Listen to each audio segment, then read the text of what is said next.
जिल्हा परिषद पंचायत समिती स्थानिक स्वराज्याच्या संस्था ज्या वेळेला निवडणूक होती त्यावेळेला जनरली पक्षाचं किंवा आमचं धोरण असं असते की मोठ्या गावाला त्या ठिकाणी प्रतिनिधित्व द्यावं.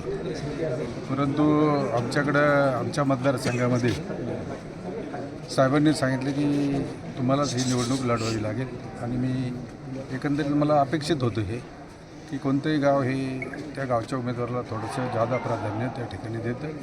आमची निवडणूक ही थोडीशी घासून होती म्हटलं तरी चालेल, परंतु मला खात्री होती की आमदार दिलीपरावजी वळसे पाटील यांनी केलेलं काम, यांचा असलेलं दृष्टिकोन, समाजामध्ये असलेलं त्यांचं स्थान, आमच्या कार्यकर्त्यांची असलेली एकंदरीची ताकद आणि कष्ट करण्याची जी भूमिका कार्यकर्त्यांनी घेतली आणि त्याच्यामधून हा विजय मला त्या ठिकाणी संपादित झाला. आम्ही गेले 35 वर्ष विकास याच गोष्टीवर त्या ठिकाणी बोलत आलेलं आहे.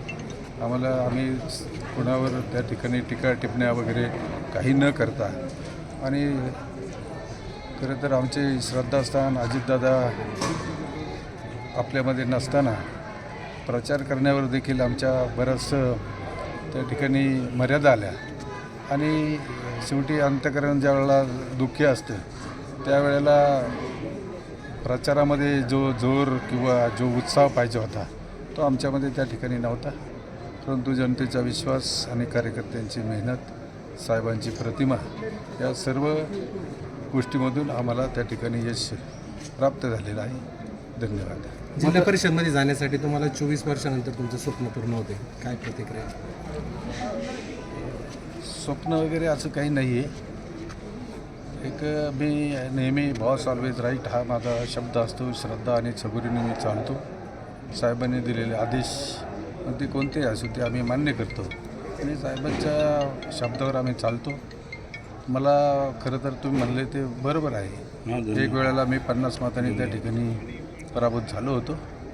आता तो एक मला थोडीशी नाही म्हटलं तर खंत होती. ती आता मतदारांनी, आमच्या कार्यकर्त्यांनी, सर्वांनी त्या ठिकाणी पोचून टाकली याचा आनंद निश्चित मनामध्ये आहे. काय पुढचे काम करण्याची दिशा कशी असेल?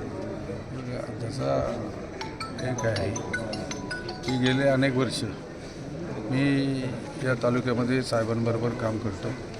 पक्षाची धुरा मी अनेक वर्ष सांभाळलेली आहे आणि साहेबांनी जेवढी मोठी असो छोटी असो जेवढी कामं केली, अब्जावधी रुपयाचे नारळ मी माझ्या हाताने त्या ठिकाणी फोडलेले आणि जो नारळ मी फोडतो ते काम झालं का नाही याच्यावर माझं बारीक लक्ष असतं. नाही तर परत गेल्याच्या नंतर लोक त्या ठिकाणी विचारतात तुम्ही नारळ फोडला होता, कामाचं काय झालं. अब्जावधी रुपयाची त्या ठिकाणी मी नारळ फोडलेले माझ्या हस्ते. त्याच्यामुळं जनतेचा विकास, जनतेची कामं, जनतेचं सौख्य हेच आमचा उद्देश आहे आणि तो पूर्ण करण्याचा आम्ही निश्चित आटोकाट प्रयत्न त्या ठिकाणी करतो. तालुका राष्ट्रवादीचे अध्यक्ष आहे ना, त्याने 2 जागा गेल्यात राष्ट्रवादीच्या, त्याचा काय बोध घेणार किंवा काय त्याच्या विचारमंथन आहे? हे बघा, 2 जागा ज्या गेल्या त्याच्यामध्ये कळम चांडोली गटामध्ये खरं तर सचिन भाऊचं आणि तुलसीताईंचं काम हे निश्चित चांगलं होतं. परंतु कोरोनाचा काळ आणि 3 वर्षाचा प्रशासक या कालखंडामध्ये त्यांचा संपर्क कमी राहिला कारण अधिकारच नव्हते. त्याच्यामुळं संपर्क करूनही कामं करू शकत नव्हते त्या काळामध्ये. त्याचं फेक नॅरेटिव्ह पसरवलं गेलं की तुलसीताई आल्या नाही, सचिन भाऊंनी त्या ठिकाणी लक्ष दिलं नाही. जो मधला गॅप आहे हा बिगर पदाचा त्या ठिकाणचा गॅप होता आणि ते लोकांना पटवण्यामध्ये त्या ठिकाणी ते यशस्वी झाले असं मला त्या ठिकाणी वाटतं. महाविकास आघाडी करून विरोधकांनी घेरण्याचा प्रयत्न केला, त्याबाबत काय वाटतंय? ही जी महाविकास आघाडी जी आहे ही विचारावर आधारित आहे का याचा जर तुम्ही विचार केला तर ही विचारावर आधारित आघाडी नाही. फक्त नामदार दिलीपरावजी वळसे पाटील यांना घेरायचं. अरे घेरायचं कशासाठी? तुम्ही आमच्यातच होते. हे अनेक वर्ष तुम्ही आमच्यामध्ये काम केलेलं आहे. तुम्हाला साहेबांनी जेवढं दिलं, जेवढे मोठेपण दिलं, जेवढी पदं दिली, एक पद फक्त साहेब म्हणले तू ह्या वेळेला घेऊ नका. अरे तुम्हाला 16 वर्ष ज्या वेळेला सत्ता दिली जाते आणि एक पद घेऊ नका म्हणल्याच्या नंतर तुम्ही लगेच रोजस्थान वेगळाच प्रपंच मांडता.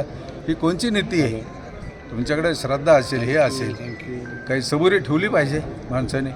आणि शेवटी कसं आहे की हा ज्याचा त्याचा विचार आहे. त्याच्यावर फार काय बोलणं उचित नाही आहे मला या ठिकाणी. धनशक्ती विरुद्ध जनशक्ती अशी लढाई झाली असा थेट आरोप त्यांनी केला देवदत्त निकम आणि अरुण गिरे यांनी. धन आमच्याकडे कशाचं धन आलं का लक्षामध्ये. माझ्या पुढचा उमेदवार तर म्हटलं त्याच्याकडे मोकार 3.5 आणि 4 कोटीचं बजेट आहे म्हटलं. आता मी तर हादरून गेलो. त्यांना अंबानी म्हणतात अवसरी. हा आणि मुद्दा असा आहे त्याच्यामुळं हा दानशूर व्यक्तिमत्व म्हणून त्यांचा उल्लेख झाला होता आपल्या अभंगांचा. आता ठीक आहे त्याच्याबद्दल काय बोलायचं नाही आपल्याला. प्रशांत भाऊ सुद्धा आहे ना माझे मित्र आहेत, खरंच माझे मित्र आहेत. आणि प्रशांत भाऊनी सुद्धा त्या मानाने नौका असताना देखील त्यांनी चांगली टक्कर त्या ठिकाणी दिलेली आहे. धन्यवाद.